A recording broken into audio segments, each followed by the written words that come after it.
Well, good evening, everyone, and welcome to this Women's Place UK event. It's an in conversation event with the author Victoria Smith, who has just published her new book, Hags. And I'm going to be hosting the event for Women's Place UK. My name's Sonia Soda, and I'm a columnist and chief leader writer at the Observer newspaper. It's great to see you all here this evening. I want to say a big thank you to Women's Place UK for hosting us all. It probably feels a little bit weird to kind of be back on Zoom now we're out of the thick of the pandemic, but the advantage of doing an online event like this, of course, is that hopefully lots of people from around the country can sign in and it's a bit more inclusive. I'm really excited to be hosting this event with Victoria. I've known this book was coming out for a while. I met Victoria for the first time probably about 4 months ago, and we had a chat about the book, and I knew it was going to be something that would resonate with me. As a relative newcomer to Hagdom, I'm in my early 40s, so I think I qualify, although Victoria can tell me if I've got that wrong. But no, in all seriousness, I'm sure some of you will have already seen the book or read it in the first 24 hours since its release. If you haven't had a chance to get hold of a copy yet, I hugely recommend it. But hopefully we will give you a little taster with this talk this evening and inspire you to go and procure a copy if you haven't got one yet.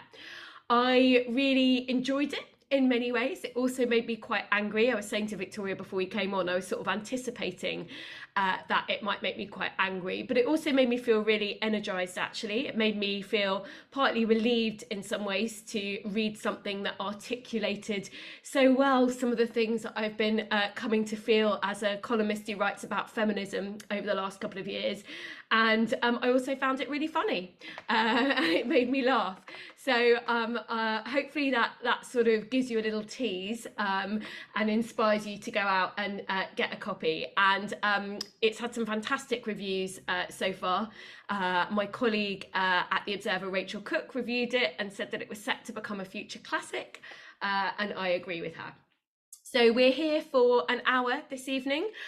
The way that this will play out is I'm going to, first of all, we'll just have an in conversation with Victoria, keep it really informal, give you all a taster of the book, and then do use the Q&A to put any specific questions you've got. And after about half an hour, 40 minutes, depending on how the conversation's going, I'll start to bring in conversations from the audience. But Victoria, thank you so much for joining us this evening. It's such a pleasure and an honour to have you here. I was wondering if you could start off just by telling us a bit about how you came to write this book. What's your story? How did you arrive here? And what gave you the idea for the book? I think, well, the idea, so I started thinking about it towards the end of 2020, which I think had been declared the year of Karen. That there was a lot of stories about Karens in the news, and this idea of entitled, particularly white, middle-aged women being too loud, too noisy, complaining, the whole complaining to the manager message. And this was, I mean, this is the year I turned 45, and I was becoming quite aware of my own status as a middle-aged woman.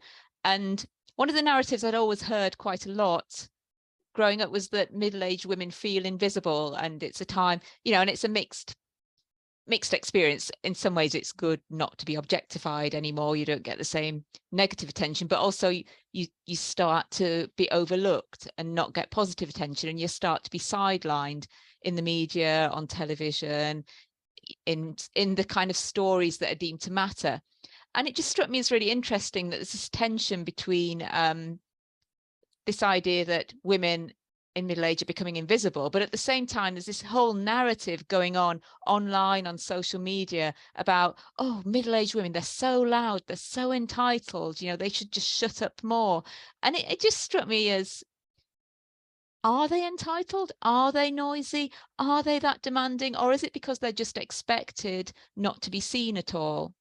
So I was thinking about that, but it was also I think related to my own experiences with feminism, and how I was starting to feel as a middle-aged feminist, and how I related to it. And I was starting to realize, I think, that a lot of my own beliefs about what feminism was and what it was for, that I'd sort of got as a Generation X woman in the 90s. You know, I was 15 in 1990, and so that was the time when I think you know, in the 90s, Rebecca Walker wrote sort of Becoming the Third Wave. And there's this idea that the third wave of feminism, Generation X women, would take over from the second wave, and we'd do all this stuff they hadn't done. And they were maybe a bit prudish. They were maybe a bit behind the times. And we'd do all this amazing kind of raunch feminism, individualist feminism stuff. And I think I had this idea of feminism that was, it would enable me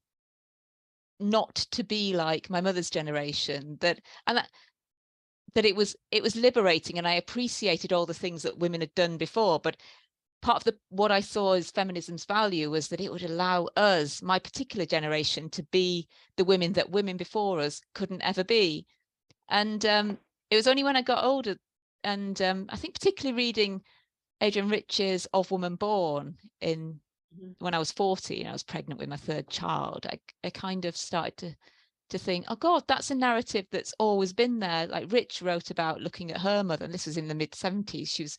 She said, you know, when I was pregnant, you know, I looked at my mother and I thought, I'll do what you did, but I'll do it all differently.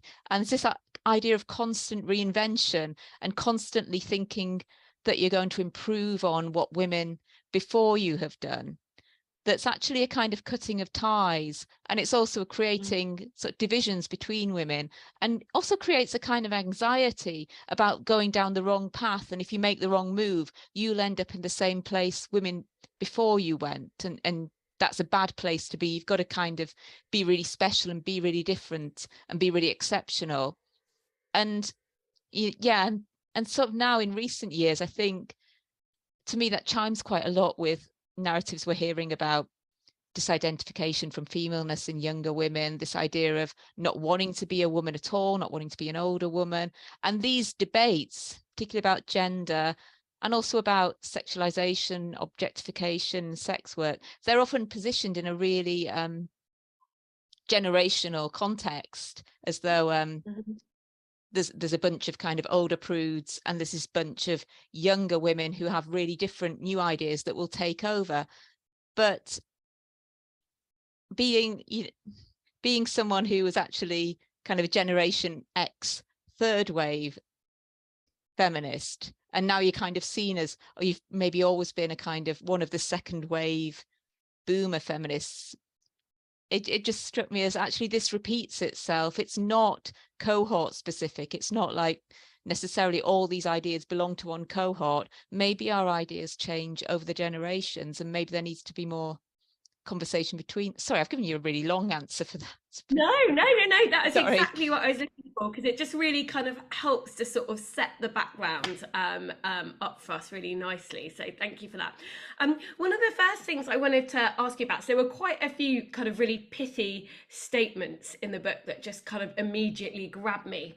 And one of them was quite early on in the book. You said said that mainstream feminism is in a state of analytical incoherence. I've written coherence down here, but I meant to write down incoherence. I just thought that was really, really interesting. Can you expand a bit more on what you meant by that for everyone here? I mean, I think in that section, I was thinking about ideas of gendering and pink and blue conditioning and what femininity means. And I think on the one hand, there's this kind of pushback against imposing gender norms on children, and yet there's also this kind of, there's a refusal to critique the idea that if a child is very attracted towards one set of gender normative behavior or ideas, that actually that might mean they're the opposite sex. And there's this kind of push and pull between critiquing gender and actually being really totally obsessed with it and totally immersed in it. And I know there are attempts to kind of say, oh, these are different things. There's gender norms, there's gender roles, there's gender identity, and they're all different. But actually, they all kind of merge into one. And I think this is really quite problematic, because it makes it really hard to challenge the way in which these norms are enforced on us, and the way in which they affect our lives, and the way in which gender norms or sex role stereotypes, you could call them, relate to the oppression of women as a sex class. And I think as well, I think it's come from, I think, a good place. I think a lot of women want to reject gender norms and gender stereotypes, and they want to feel that everyone has the chance to be themselves, and everyone has the chance to dress how they like, love who they like, feel however they want to feel. And that's all coming from a good place, but it's somehow got enmeshed with this sex denialism and this refusal to be open about, well, I mean, this is kind of part of what A Woman's Place has been so good at articulating very well. But I find, I feel that a lot of the time I read books on feminism that make a really great case for what's happening, but they'll have an introduction at the start that apologizes and says, obviously when I say women, I don't really mean women. I mean, you know, there's this kind of stepping forwards, but stepping back from being too firm on what you're talking about. And I just think we can't really mess about like that. We can't be too apologetic. We have to name what things are. So One of the things that's really struck me over the last kind of couple of years is the frustration of basically being told, well, because you think sex is relevant and shapes your experience as a woman, that means you're some sort of essentialist yeah. or some fatalism. Why do you think opponents of our sort of feminism arrive at that kind of conclusion that they put to you? Do you think it's because they don't understand? Do you think it's bad faith? I mean, I think generally there is an anxiety that we all have about the way the body imposes limits on us and shapes our Mm-hmm. lives.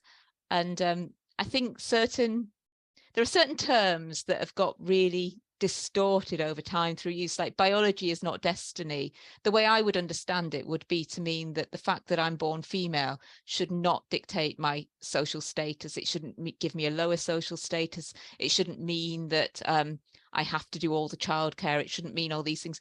But it does clearly dictate some things about my life. And you know, I'm a heterosexual woman, and there's nothing my partner and I could do that. I was always going to be the person who just gestate the children, because that's, yeah. But that's to say there exists a sex class who are the ones who gestate children and breastfeed, that to some people is seen as biological essentialism. And one of the books I mentioned, and it was Maureen Freely's What About Us? This is a book from the mid-90s about feminism's relationship to mothers. And she says there that basically people just use biology as biological essentialism to mean seeing literally any connection between women. And I think it is used like that now. And I can see that it is used partly through fear, because I think women really feel that, well, I think I did to a certain extent when I was younger as well, feel that if you acknowledge some kind of bond that you share through biology, that you are kind of accepting either inferiority, because female reproduction is so often seen as kind of either something that's imposed on you, you don't have any choice about it, or it's something that makes you inferior, it makes you a workplace liability. And this kind of, oh, well, I'd better deny it, I'd better pretend it's not there, and then maybe I'll get a chance to be equal. But that's actually cutting your connection with other women, and actually it prevents you having the kind of politics that enables you to organize so that reproduction isn't something that's either enforced on you or denied you. It's something that you are free to shape for yourself. But I do understand the Really, fear. yeah, no, that's really interesting. And actually, one of the things I wanted to ask you about, so another thing you said in the book was we've fallen victim to a patriarchal protection racket, which promised us the right to be considered as something more than walking wounds in exchange for denial of our existence as a sex class. And I guess quite related to that discussion that we've just been having, I wanted to ask you how you thought we've got ourselves into a position where actually it feels like denial of sex is happening much more today than it was like 20 or 30 years ago. Yeah, I think I mean, I think this kind of protection racket thing has been going on for a long time. I think Andrew Dworkin in the 80s wrote about the way in which men on the left will use abortion to kind of as a kind of, you know, either you agree with us about pornography and sex work, or you're with the side of the people who won't let you have an abortion. So you have to kind of go along with that. And I think sex denialism is used actually quite a lot in relation to abortion now. This that kind of that your body, your choice is another of these phrases that has got really distorted to mean that if you say that there are any limits on what your body is, on what you call it, on where it can go, that actually you're someone who doesn't believe that we can do with our bodies what we wish, and therefore you've only yourself to blame if you can't have an abortion. And I think there is that kind of, it's that fear that if you recognize the female body and what it means and where it matters, then you've ceded too much ground, and then you've only yourself to blame if the right comes along and says that you're just a broodmare. But there has to be this, we have to believe that our bodies and their specificities can be recognized and that they can matter without them being controlled by someone else, because we matter. Yeah. Sorry.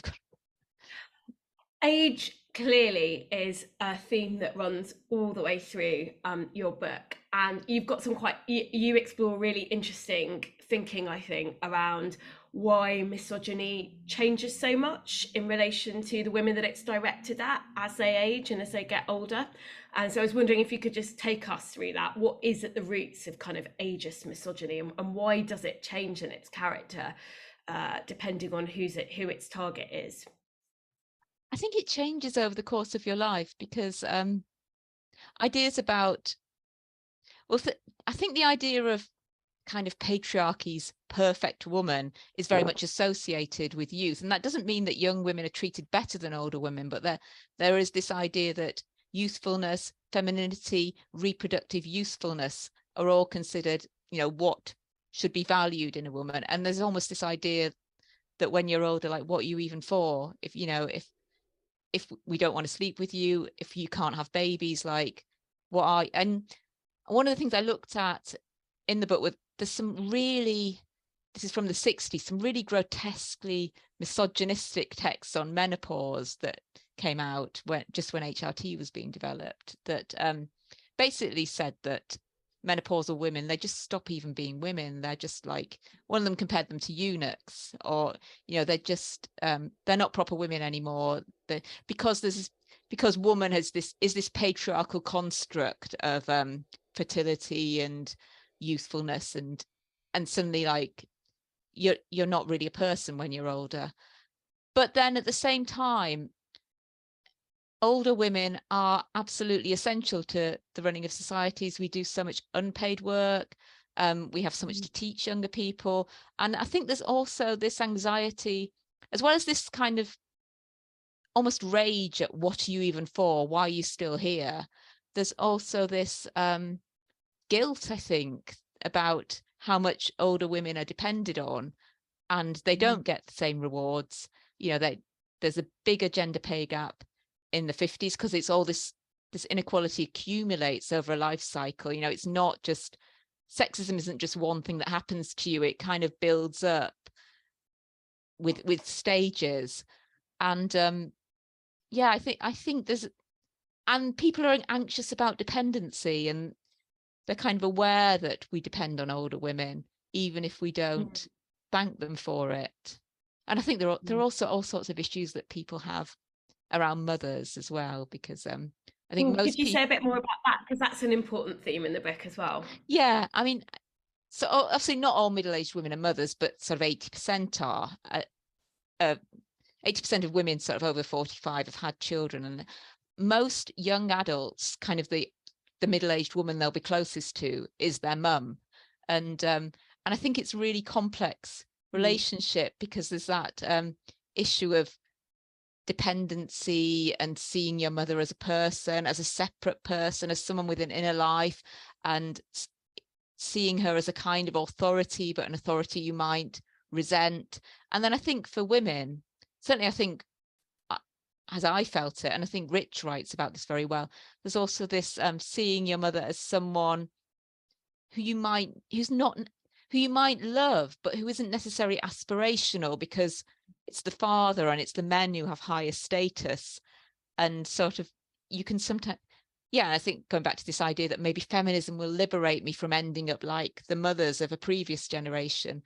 And there's all this complexity and in our relationships with that. I mean, I think one of the women that I talked to was Marianne Stevenson of the Women's Budget Group, and she was saying that, you know, one of the things her mum had told her was that you have to understand that when you see older women, they haven't just decided to end up in this position. You know, it's all these incremental decisions, and it's all these things that have happened to them, and all these dependencies.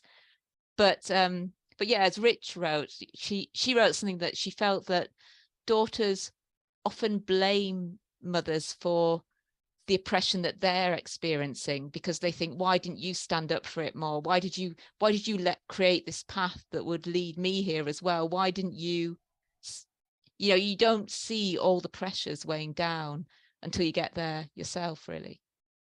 You mentioned menopause, and that's actually something I wanted to ask you about. And we've got a very good audience question on as well. And actually, our questioner from the audience has asked, what are your thoughts on the current menopause mania? It sounds like she's got quite sort of conflicted feelings on it. I know I do as a woman as well, because on the one hand, I think it's really important that our workplaces are adapted to us. And I don't think there's enough understanding of the menopause, but I'm also concerned that the way it's being done sometimes, it might bed in ageism kind of more, because it sort of perpetuates myths that women past a certain age, they're not actually capable of doing work, they go a bit kind of fuzzy in the head. And it's a really interesting question for me, sort of how do we strike that balance, I suppose, and how do we counter these myths and make sure we're not making them worse through policies that actually could be really effective, I suppose. So I'm really interested in your take on that. No, I think it is really difficult because and it's, I think it fits in with this broader thing that we want our difference to be recognized where it matters and where it's relevant, but there's always this fear that any recognition of sex difference will be used against us to position us as inferior, because we have business structures, sort of educational structures, whole ideas of the life cycle that are so based on the male default that whenever women kind of point out that their experiences aren't the same, there's, you know, the right always see it as a bit of a gotcha, like you're just admitting that you're inferior. Whereas, and I think with menopause, it's a bit, there are similarities with the way that we've had to fight for pregnancy to be recognised and maternity leave to be recognised. And we still struggle with that, because it really matters that we have maternity leave in place. It really matters that women can't be fired for being pregnant. But it's also women do experience discrimination because of this idea that they're an employment liability because of their reproductive lives. And I could see that kind of spilling over into how we treat the menopause, that it's really difficult to get the accommodation that we need without it being seen as us acknowledging that we're not as good, which is just absolute nonsense. There's a bit of there's a follow up actually in the chat from Samantha. I'm just going to scroll up, and yeah, she's sort of asking. She thinks that menopause might have become a corporate virtue signal, and that's actually quite in stark contrast to the way that some companies, you know, might treat older women in general. And I was just wondering what your reflections are on that. I think it could be that they use it in that way, and yes, basically, because I think actually promoting and accommodating women and recognizing the amount that they contribute, not just in businesses but outside, is really, I think it would involve a lot of upheaval for businesses to really truly recognize what women contribute, and accommodating all the things to do with care work as well, not just issues to do with the female body. But I think it's easier to have these like discrete little virtue signals that suggest yeah, it's sometimes it just feels almost like, oh, that they're showing that they're not offended by the fact that we go through the menopause. It's almost a little bit patronizing times. Yeah, well, I've definitely been in professional situations before where it has sometimes felt a bit like, oh, here's the menopause. Why don't you all do something on that rather than, free speech, for example? Do you know what I mean? Yeah, So sometimes it kind of feels, I think it can feel like you're being a bit bought off, perhaps. yeah. I think once one thing I experienced, this was years ago, was the kind of being encouraged to go on a seminar to harness the power of your period, to kind of work out how to deal with your monthly cycles to relate to when you were most effective as a worker. And that just seemed to me like not really the way to be dealing with the gender pay gap as it actually exists in Yeah. a workplace. Yeah, totally. One of the other sort of things you bring out in the book is, this idea of kindness culture and this idea of kindness that tends to get imposed on women in their 40s and 50s. And, what's really striking is the stark contrast between that and the kind of be kind mantra of some, self-described progressives on the left. And then, quite frankly, just a level of vitriol that is, advanced against Mumsnet, TERFs, Karen online. Can you just reflect on that for us a bit here? Yeah, I mean, I think there's this real difference between kind of be kind sloganeering and actually getting your hands dirty and doing care work and kind of doing the kind of day-to-day mundane stuff of being kind. And I think I see it as almost a kind of outsourcing of kindness, like rather than actually I quote a Helen Lewis article at one stage where she says, men come and ask her like how to be a better feminist, and she says, you could just pick up a broom or do some housework, and they're always really disappointed because what they really want to be told is like how to sort of lead the way and boss people about. And there's this idea that if you're shouting at women on Twitter and telling them to be kind and telling them to use certain pronouns and telling them that they're really mean and selfish, that that's your kindness work done because you're showing you're a virtuous person. Whereas actually, so much actual kindness and caring work is still what goes on behind closed doors in the domestic sphere, and and most of it is being done by women, and a lot of it's being done by older women because they're in this generation that has children and aging parents, and they're kind of stuck in the middle there. And yeah, I think that's real kindness and care work of a different order to just kind of going online. And I don't know, it's sometimes it really amazes me to see some people, they kind of have anti-bullying in their Twitter bios and they're talking about being kind, but they'll use the worst threats about towards people to be kind, and it seems like an excuse to be a bit of a bully sometimes as well. Mhm.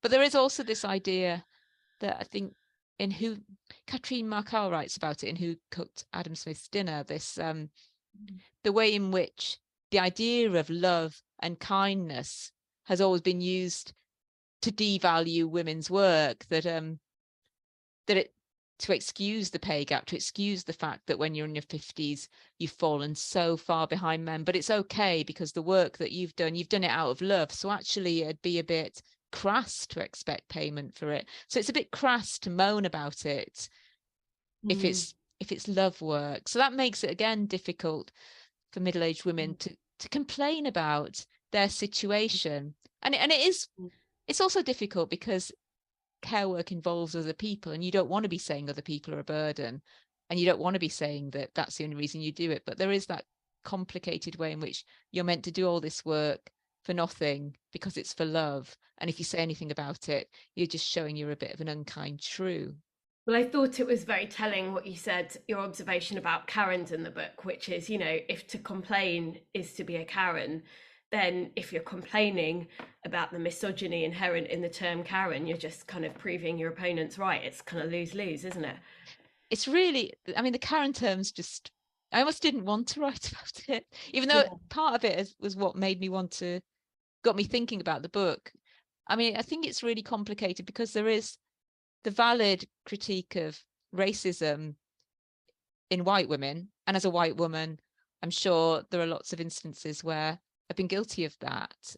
And but it is being used in another way. It is being used just whenever older women are complaining. And sometimes not older women, sometimes it's just any woman complaining is seen as a bit Karen-y. And some of the instances which are detailed in the book, like complaining about the Guardian having an obituary of the Yorkshire Ripper was seen as Karen-y, or someone complaining about drivers.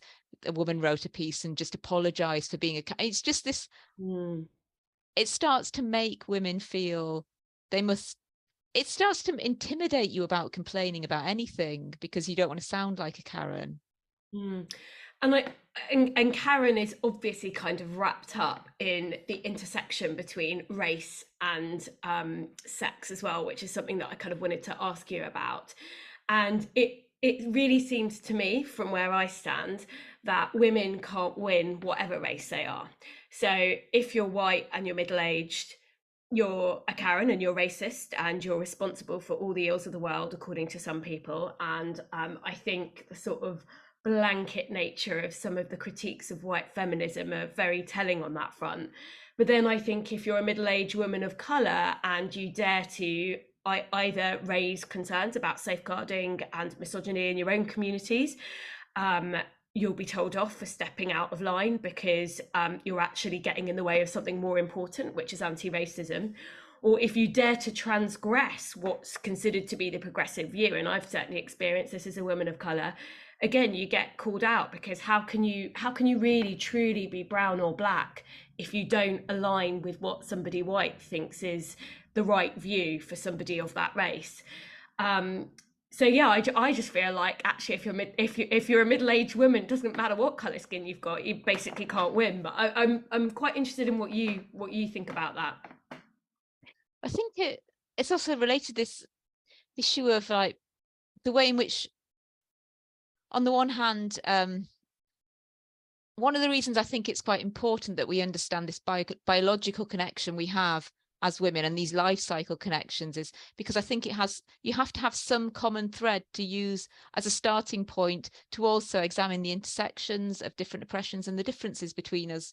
Otherwise it's just, we can't really see what difference the difference makes, sort of Crenshaw put it. But I also, one thing I thought about quite a lot was this question of complicity and being embedded in your own social environment. And you build up, as you get older, I think you build up these responsibilities towards others, can be partners, they can be your children, and they kind of embed you in these relationships of dependency that are also connected to race and class, and you have these responsibilities towards those immediately around you, but you also have these connections to other women that are interrupted by those responsibilities, which makes it really difficult to I think to assert a feminist politics without also being called out by those around you.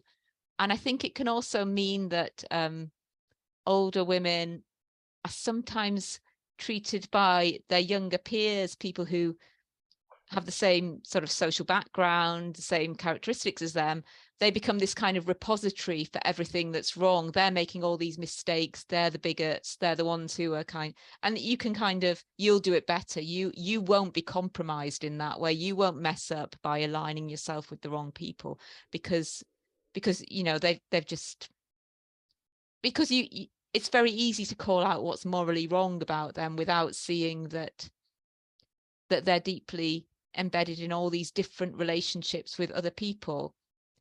And I think I think it can also relate to relationships with the mother as well, this idea that if she makes mistakes, if she aligns herself too much with the men in your community, or if she doesn't distance herself enough from the men in your community, that she's painting you with her failures and she's setting you up to fail as well. So Yeah. yeah, I think it is very related to how difficult it is for us to form relationships. And I think a lot of younger middle-class white women, I mean, I could imagine I'd be like that as a middle-class white woman, might want to kind of disidentify from middle-aged middle-class white women as a kind of to show that you don't have that taint of privilege, that you're not shameful like them, because actually they're passing down things to you that you can't actually reject. That is your class, that is your,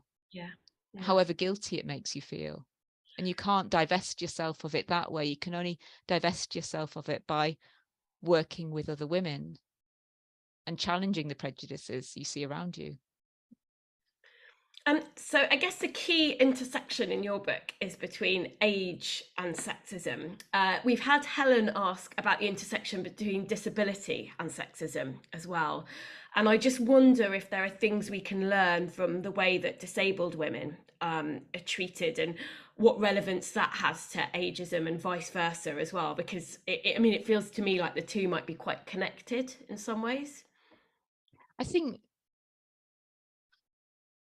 we have a society that really stigmatizes ideas of well, we have sort of this stigmatization of the body going on, and this kind of denial of the body, and this idea that we don't want to talk about it, and we also don't want to talk about interdependencies and how we relate to each other, and what the limitations we have are and what our strengths are. And I think those relate to ideas of aging and also ideas of disability. And I think people just have this huge denial of, well, not everyone, but I think that there is this great sort of drive to kind of not think about those things, to not think about the body, to not think about care, to not think about the way we relate to each other, because it's uncomfortable.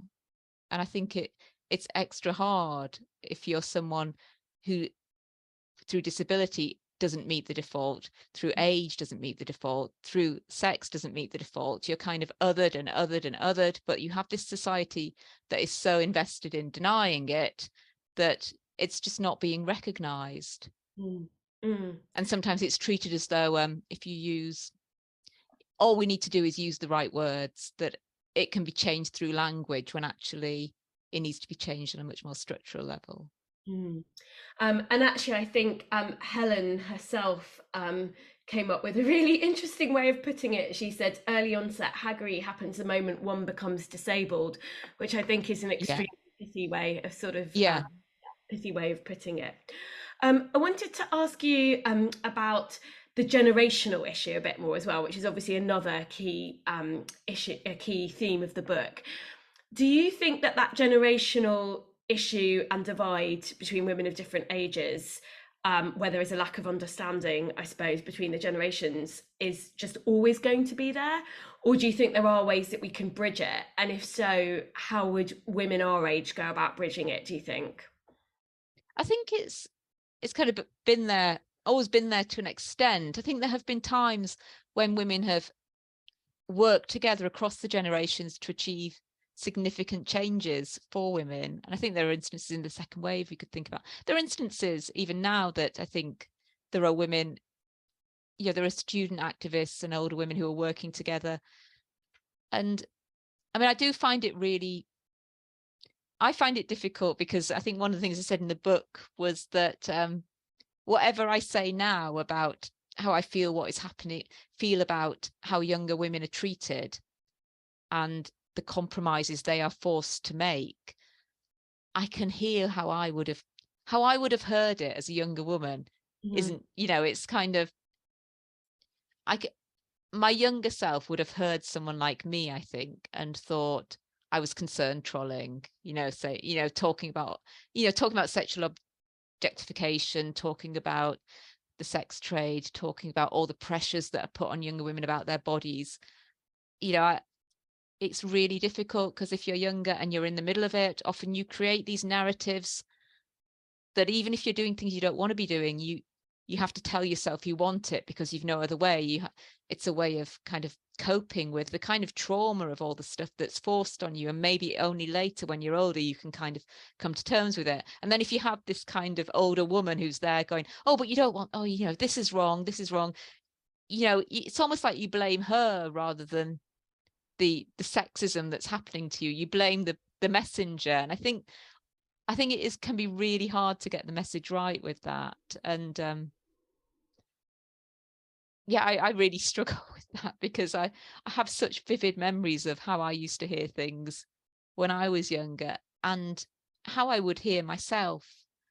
So I think it's better kind of when these messages come from those younger women who actually have a strong understanding of what's happening around them, and a strong, you know, there are some really brilliant young feminist activists like Raquel Rosario Sanchez has just been really amazing with the work that she's done with Bristol, and she's been really brave and courageous, but you have to be so brave and courageous in those particular environments. I think it's very, very hard for younger women to speak out, and we have to do what we can to support them. Yeah, I've got friends with, you know, teenage daughters or daughters in their 20s who may have some quite strong views on, you know, on sex-based rights, for example, Yeah. but expressing those at that age group. Some of them manage it, but I think the levels of social ostracization that you face within your cohort at that age can be so much higher than for women. Yeah.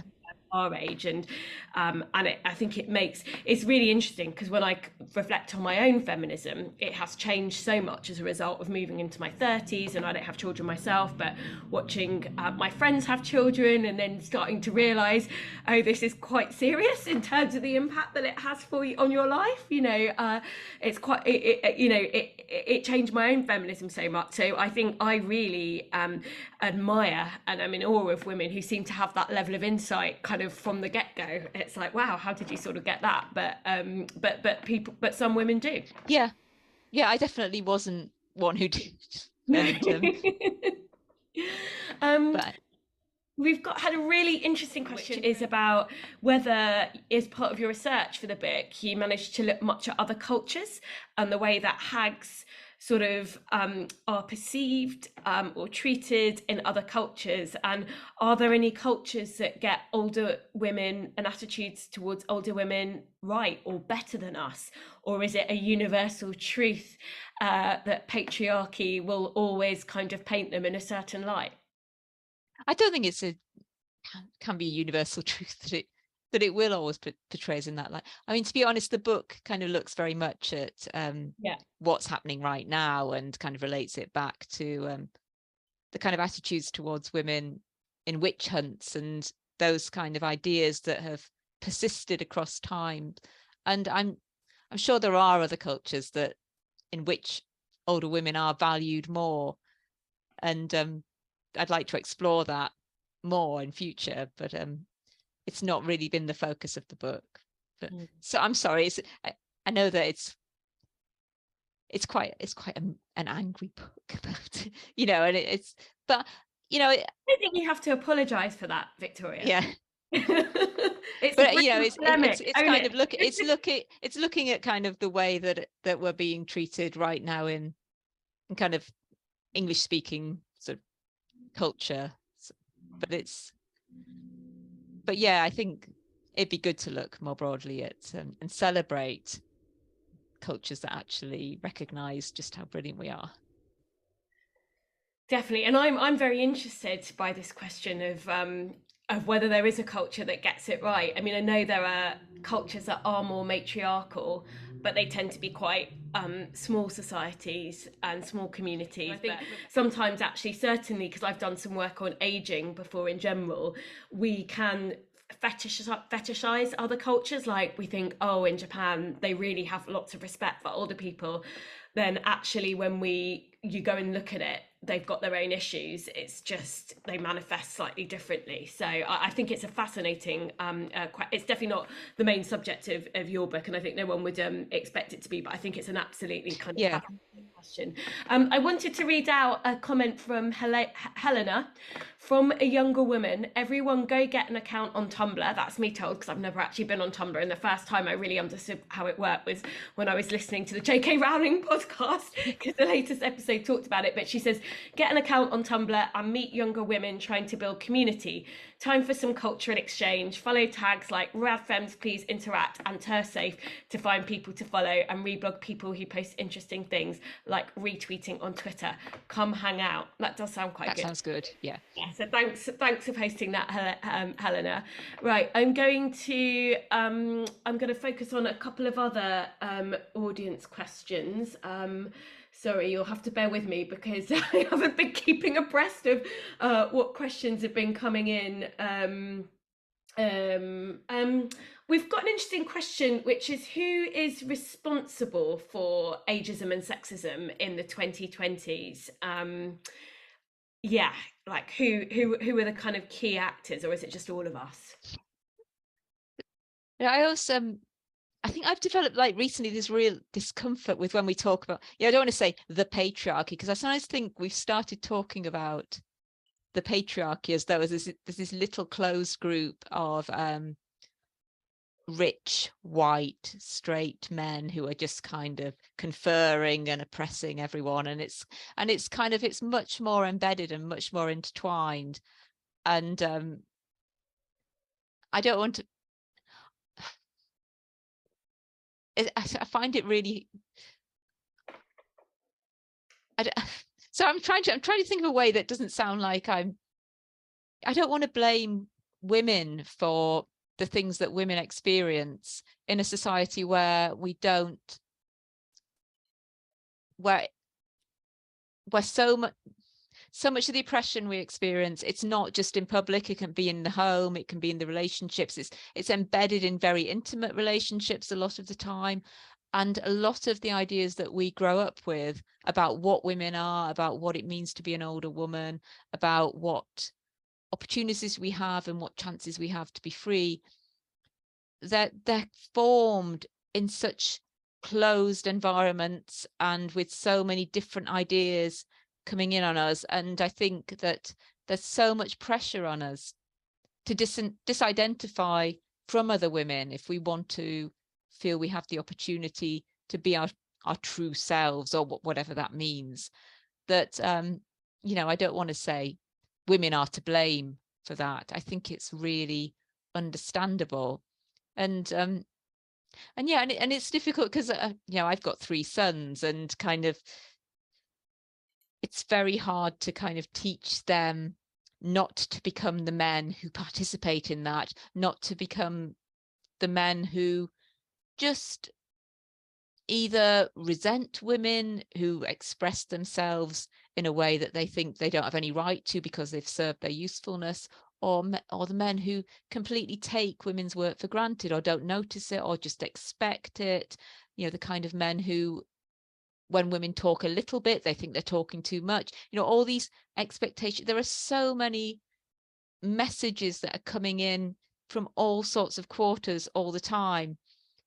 And I think there's a lot of desire to fix it really quickly, to either kind of rant about the patriarchy as one group, or I think some of the desire to kind of focus on language and focus on pronouns is in the hope that we can have a really quick fix to it. And kind of, if we just like made sure nobody was miscategorized as the wrong gender, then all the power and the exploitation stuff would disappear. And that's not what's going to happen. We have a culture that is so embedded, so dependent on women's work, so invested in denying how dependent it is on women's work and women's bodies, that I think it'll take quite a long time to disentangle. But I think women push back against it and perpetuate. I think you can do both at the same time in different ways. And I don't really like thinking of that some women are brilliant. Some women are brilliant, amazing feminists, but I don't like sort of saying other women are handmaidens, because it's just kind of, Mm. you don't know what other women are going through and why they make the decisions they make. And as you say, no one's perfect. And I think, one of the things that I've certainly realised as I've got older is that sometimes, it doesn't make us evil people, but sometimes we epitomise some of these prejudices ourselves, and you have to work very, very hard to become aware of them, let alone try and kind of squish them out, as it were. So, yes, yeah. Um, there's a really interesting question around, would you have, it might be difficult for you to say, I suppose, because we all write and speak from our own experience, but do you think you'd have written the book differently if you'd been a single childless woman, the same age as yourself? Yeah, I think I probably would have. I think there is a lot of my own experiences in it. And I mean, it depends on so many other things that if I'd been a single childless woman, but the kind of women we were talking about earlier who kind of perceived how things were working when I was younger, maybe I would have come up with the same kind of book now. But I think I was someone who was so invested in that disidentification narrative when I was younger, this idea that feminism will liberate me not to be like the women who went before me. I think actually being embedded in these very specific relationships of dependency through, for instance, having children, it doesn't have to be having children. I think that was one of the things that really made me think, actually, I got that wrong. I didn't think enough about how embedded we are. But I think there are other ways that women recognize that, other ways that women get to know that, and sometimes women don't experience that kind of disidentification at all when they're younger. But it was for me. And I think so I think one of the things that I was kind of aware of in the book, on the one hand, I wanted to talk about what I think are general patterns and general trends in terms of kind of the narratives you get from liberal feminism, and the way in which life cycle affects your experience, and the way in which I think we downplay the impact of life cycle and maybe overly stress the impact of generational specificity. But I know that there are things that I've written that are quite coloured by my personal experiences as well. We've got a lighter question in the chat, which is, would you rather hang out with Cher or Madonna? I think, I think probably Madonna, because I don't know, I like them both actually, but I don't know, the first single I ever bought was Like a Virgin, and so I was really into Madonna when I was younger, and like one of my favorite outfits, like from C&A Clockhouse, was Oh ski gosh, I pants. remember C&A Clockhouse. Yeah, I had cerise fishnet gloves, and like black ski pants and a cerise top, and I thought I looked like Madonna in Desperately Seeking Susan. So I always had a real thing about her. And I mean, I think, and she's always had that put it away grandma thing since she was in her 30s, kind of. She's had that her whole life. But I mean, not that, I mean, Cher has as well, although I mean, they're both really, really interesting women, but like Cher's had the constant bullying about plastic surgery the whole time I was aware of her. But I don't know, I've just always been more interested in Madonna than Cher, because I really liked her from a really young age. We've got a lot of comments in the chat about sexuality and being a lesbian as well. And again, I think it's that, intersection of being older, but also what you talked about, which is, men, there are some men who find lesbianism just so appalling, because it's kind of the rejection of Yeah. attraction, sexual attraction to men, I suppose. And so I was just wondering if you could reflect. I mean, obviously, I'm straight, so I don't speak from a position of direct experience, but speaking to friends who are lesbians and who are gender critical, it definitely feels like it's a more hostile world almost to be a same-sex attracted lesbian now. Some of them feel than than it has been in the kind of recent past. And I just wondered what your thoughts were on that. I think yeah, they lesbians were experiencing this kind of pushback before anyone else started talking about it. And I think it's been, I just find it amazing. Like when I look at sometimes on Twitter, you have women sharing like this is what a same-sex dating site looks like now. And there's just, it seems like everything has been taken away from lesbian communities. I mean, I'm a straight woman, so I don't experience this directly, but that's how it looks like to me. And so writing the book, one of the things I said at the start was a lot of the writers who I thought, like Rich, who wrote really interestingly on ageism, are lesbian writers. And I think that I think this kind of pushback of like, what are you even for? You're not there for me anymore. If you're not an object for me, why do you still exist? This kind of thing, that this kind of rage that maybe straight women get when they're older, lesbian women have been dealing with for much longer, because they've said no completely to all the way through. And I think it's absolutely shocking, the kind of rage that I think is directed against them. And it's just become so acceptable right now. It really is. Mm. It's horrifying, because it's just really, it's outright plain bigotry, but they're being called bigots for pointing it out. Yeah, so it just really shocks me that it's, sorry, I don't know what else to say. I can't really say anything positive about it, because it is really shocking.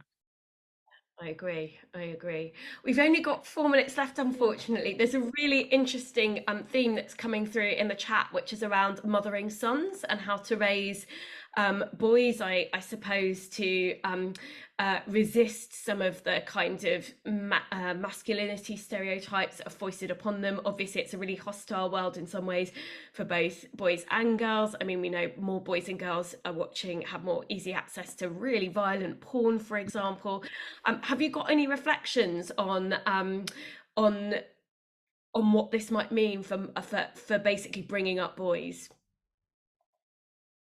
I think it's really tricky. I think I always feel kind of torn between wanting to talk to my sons about these things and not wanting to kind of make them curious about things that maybe they didn't already know about, but and not wanting to be too intrusive. That you want to give them space, but suddenly they have access to something that we didn't have access to when we were growing up. And they have to have their computers to do schoolwork now since lockdown. But and I do worry a lot about the kind of things they're looking at. I mean, the kind of things I've always tried to really be very clear, to give them general messages about consent all the time.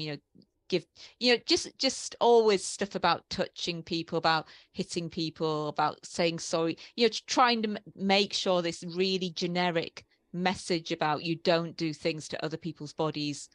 But it's really hard, because sex has been considered, it's been given this kind of separate holy status, like don't hit people, don't hurt people, don't do things when they're saying no, apart from in porn, it's fine there. And it's got this really, I mean it's completely mad. And the one that you've kind of also got this real policing of language in case it's racist or sexist or homophobic, except in porn, because porn's magic. And it's really difficult, I think, to kind of teach them about that and speak openly about that. And also not want to sound like because the prude figure's been so well promoted as kind of the whole won't someone please think of the children kind of sex phobe character.